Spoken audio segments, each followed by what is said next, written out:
Welcome back, folks. Stocks pushed higher again today, oil calmed down a bit, and the indexes reclaimed even more important ground. But under the surface, we still had softer GDP, sticky inflation, and a market that feels like it could get thrown around hard by tomorrow's data. You're watching the Stock Market Summary Series, and please note that none of this is buying or selling advice. All right, let's get into it.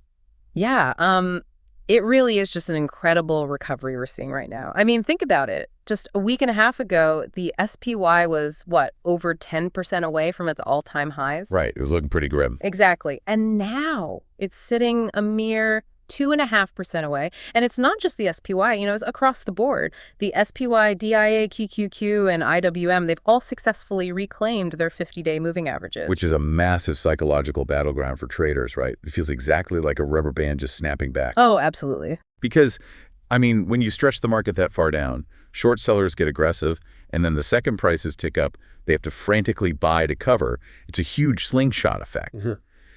So, looking at the charts, where exactly are we seeing that underlying tension show up? Well, you can see it really vividly in utilities right now. Wait, really? Utilities? Yeah, XLU rocketed higher today. It actually broke out of a symmetrical triangle setup. So buyers and sellers were basically deadlocked, squeezing the price tighter and tighter until, well, the buyers finally overwhelmed the sellers. Interesting. Yeah, it pushed right up against its next horizontal resistance ceiling. But what's really wild is that oil popped today, too. Right, which usually drags stocks down. Exactly. It's a huge divergence from that negative correlation.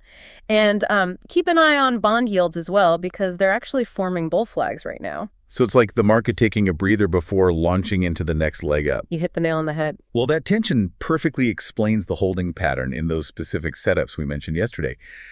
Take RIVN Automotive, RIVN.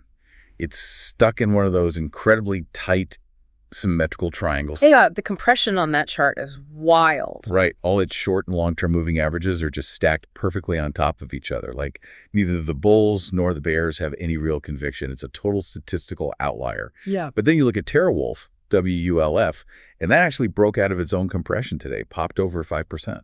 Yeah, TeraWulf had a great day. And, when you're playing these extreme compressions like RIVN, seasoned traders know that a tight coil can snap violently in either direction. Which means you can't just be guessing.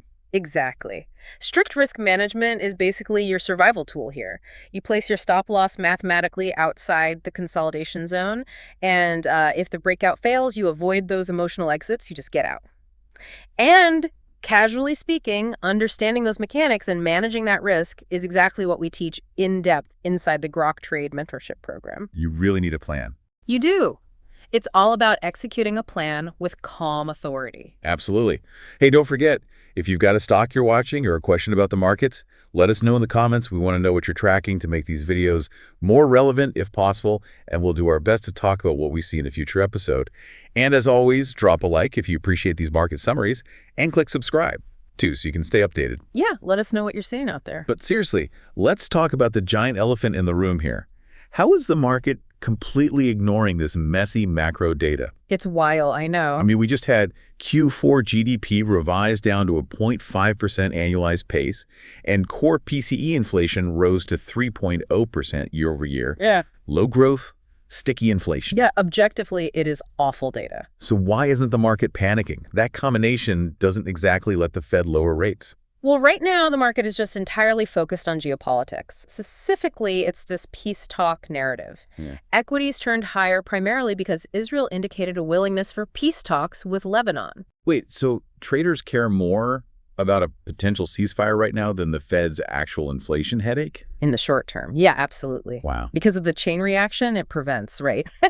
If peace talks progress, the threat of a massive oil supply shock dropped significantly. And cheaper oil means cheaper everything else. Exactly. Cheaper manufacturing, cheaper transportation, which fundamentally cools down future inflation.